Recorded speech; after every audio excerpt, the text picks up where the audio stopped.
En la tarde de NTN 24 estamos comprometidos con las víctimas del régimen de Nicolás Maduro. Traemos el caso del general Raúl Isaías Baduel. Sus familiares denuncian que llevan 13 días sin conocer su paradero después de que fuera sacado de su celda en la cárcel militar de Ramo Verde por agentes de contrainteligencia militar que se lo llevaron a un lugar no especificado hasta ahora. El motivo, la presunta vinculación a la generación del Golpe Azul de 2014 y la Operación David, iniciada desde el 6 de agosto tras el asalto al fuerte Paramacay en el estado Carabobo. Ante esto, la familia de Baduel ha iniciado en Twitter una campaña con la etiqueta Fe de Vida de Baduel. Vamos precisamente a hablar con uno de sus familiares de esta campaña. Es Adolfo Baduel, hijo y abogado del preso político Raúl Isaías Baduel. Gracias por estar con nosotros. Muchas gracias a ustedes por darnos la oportunidad. Para nosotros es importante que la comunidad internacional se entere de las constantes violaciones de derechos humanos que tenemos en Venezuela. Quiero preguntarle qué respuesta ha tenido esta solicitud de fe de vida por parte de las autoridades penitenciarias en Venezuela. Ninguna. No hemos tenido ningún tipo de respuesta por parte de esta campaña que iniciamos hace 2 días. Reiteradas ocasiones, como desde el martes 8 de agosto, hemos estado asistiendo a diferentes organismos del Estado a exigir una respuesta sobre el paradero de nuestros padres y no nos las han dado. Y con respecto a esta campaña tampoco nos han dado ningún tipo de respuesta. Como ya ha pasado mucho tiempo, queremos exigir una fe de vida de nuestros padres porque no sabemos cómo está su estado físico y mental. El chavismo lo quiere vincular a su padre con los hechos del pasado 6 de agosto en el fuerte Paramacay.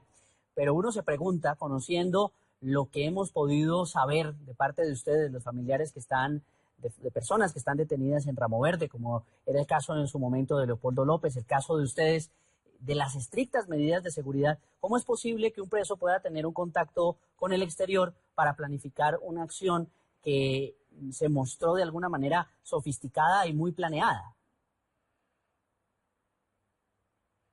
Sí, esa es la pregunta que nos hacemos no solo los familiares, bueno, ustedes también que están fuera de Venezuela se la hacen. A pesar de todas las limitaciones que tenía mi padre, que no podía tener contacto directo con los demás internos del penal, lo quieren vincular a este hecho. Entonces, esa es la interrogante que aparte del lugar que queremos saber de dónde lo tienen, queremos saber por qué lo quieren vincular con eso.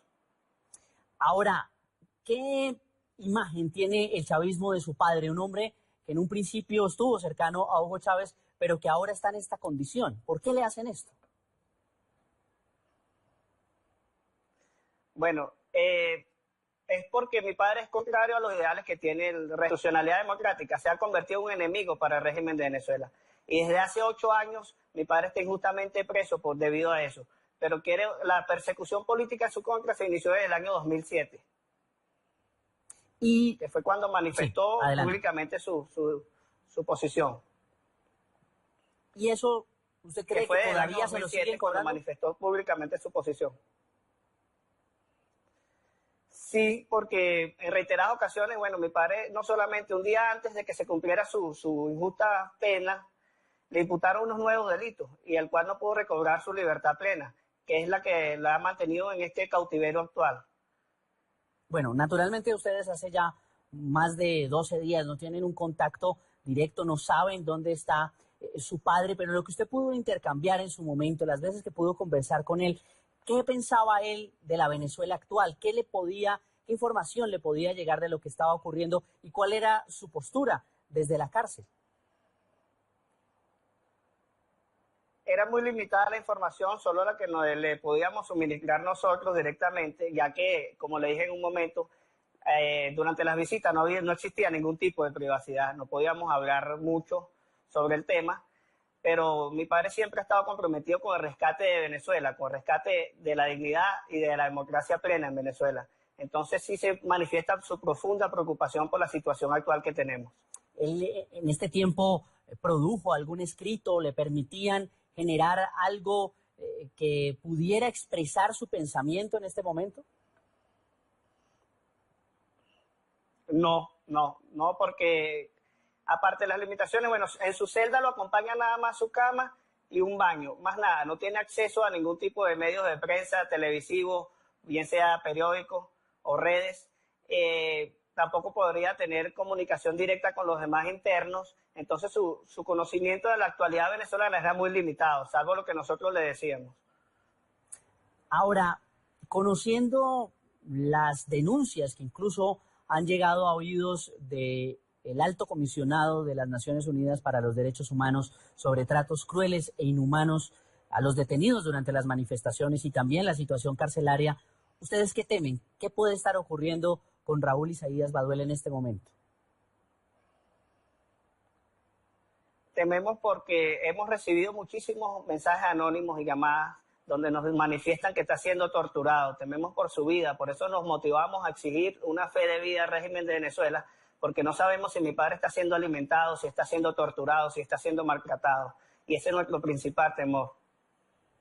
¿Él tiene alguna condición especial de salud, algún medicamento que si no lo tuviera podría complicarse su situación? Sí, mi padre es hipertenso y necesita tomar un medicamento para la atención diaria. Ahora, ¿esta situación de tensión y de persecución a su padre se ha extendido a otros integrantes de la familia? ¿Usted se siente seguro dentro de Venezuela? ¿Los otros integrantes de la familia se sienten seguros dentro de Venezuela? No nos sentimos seguros por la constante persecución y acoso por parte del régimen.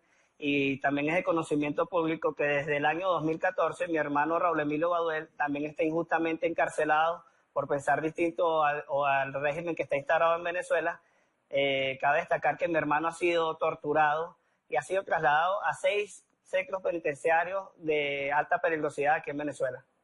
Es Adolfo Baduel, hijo y abogado del preso político Raúl Isaías Baduel, del cual, como él nos lo viene relatando, no se conoce su paradero hace más de 12 días. Gracias por estar con nosotros y, por supuesto, seguiremos atentos a seguir escuchando las voces de las víctimas del régimen de Nicolás Maduro. Muy amable. Muchas gracias a ustedes por darnos la oportunidad. En esta parte del programa nos acompaña Fernando Araujo Perdomo, ex canciller de Colombia. Gracias, señor Araujo, por estar con nosotros en NTN 24. Don Carlos, muy buenas tardes. Un saludo muy especial para usted, para todos los televidentes y un saludo de hermanos para todo el pueblo venezolano. Muy amable, señor.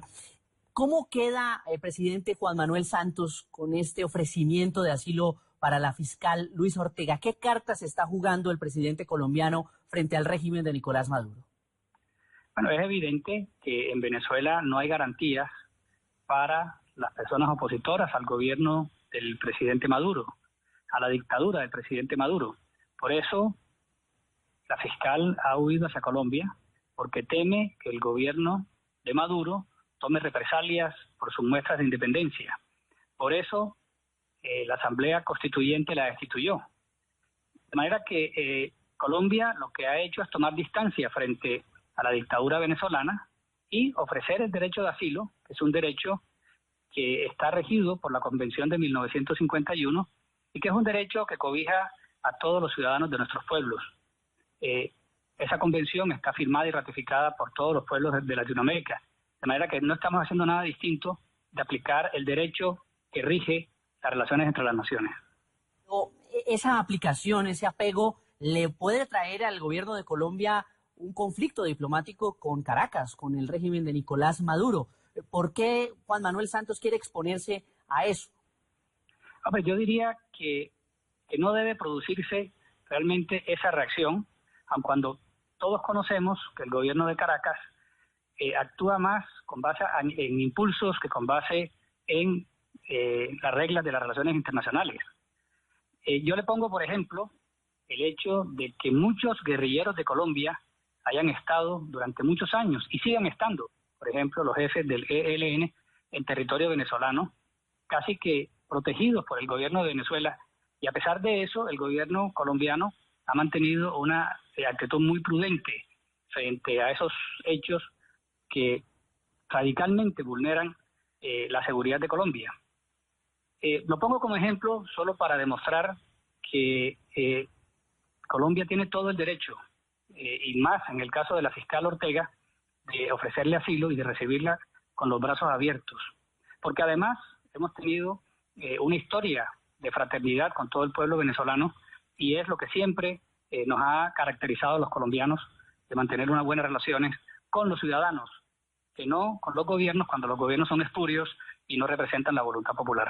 Pero también es cierto que Nicolás Maduro aprovecha cualquier roce con el presidente Santos para soslayar los problemas que estaba viviendo la población venezolana. Abrir esa posibilidad al asilo a Luis Ortega no es también abrirle una posibilidad retórica y ofensiva a Nicolás Maduro y al chavismo para no atender los verdaderos problemas de Venezuela.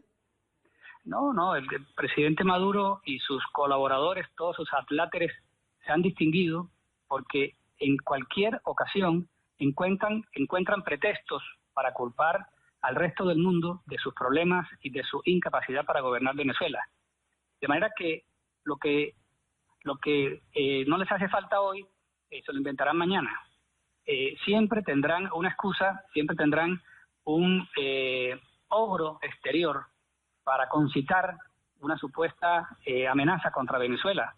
Pero ya la comunidad internacional y el propio pueblo venezolano han descubierto ese juego de Nicolás Maduro y saben que se basa en falsedades, en suposiciones y en su muy florida imaginación para inventar hechos en contra de Venezuela. No es mucho lo que estamos conociendo de la situación de la fiscal Ortega. Sabemos que está en Colombia porque ya el presidente lo reconfirmó el día de hoy. Las autoridades de migración ya lo habían informado el pasado viernes, pero en su concepto y en su análisis, señor Araujo, ¿por qué cree que Luis Ortega escogió territorio colombiano y no irse, por ejemplo, a un país que pudiera darle un asilo mucho más expedito, como Argentina? Conocemos las posiciones del presidente Macri, o incluso intentar llegar a los Estados Unidos. Bueno, la verdad es que todavía no conocemos cuál es la decisión de la fiscal Luisa Ortega. Sabemos que está en Colombia, no sabemos si está para quedarse permanentemente, no sabemos si está de paso.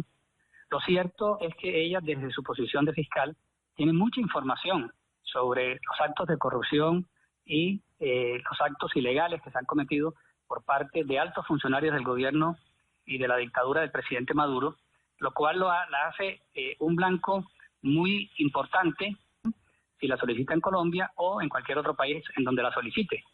La comunidad internacional es consciente del grado de agresividad del gobierno de Venezuela y de la necesidad de proteger la información para que todo el mundo conozca qué es lo que realmente está sucediendo en Venezuela.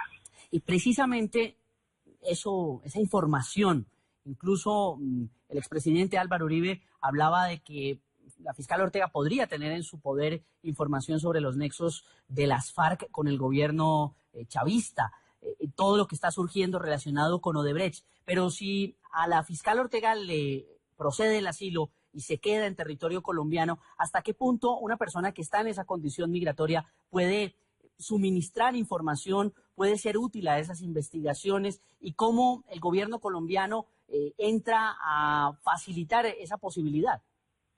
Bueno, frente al actual gobierno de Venezuela y a sus autoridades y a su fiscalía, pues las informaciones que tiene la fiscal Ortega son completamente nulas, porque todos conocemos que ellos desconocen la posición y la información que brindan sus opositores. Frente a la comunidad internacional es muy importante la información que tiene. Inclusive, si se llegaran a adelantar juicios en contra del presidente Maduro o de algunos de sus colaboradores frente a la Corte Penal Internacional o alguna otra instancia internacional, la información de la fiscal Ortega es supremamente importante y va a ayudar a esclarecer los nexos que existen entre altos funcionarios del gobierno de Maduro con el narcotráfico, con las organizaciones de guerrilleros como la FARC y el ELN y con muchas otras expresiones del delito, porque es vox populi el nivel de corrupción tan alto que existe en Venezuela a través de PDVSA, a través de Odebrecht y a través de muchas otras organizaciones o componendas que se han utilizado para adjudicar los contratos en ese hermano país. Pues este es el panorama de la exfiscal Luisa Ortega, quien está en territorio colombiano. Su paradero dentro de Colombia es desconocido, pero ya el presidente Juan Manuel Santos le ha ofrecido la posibilidad del asilo, si es que así lo solicita ante las autoridades migratorias.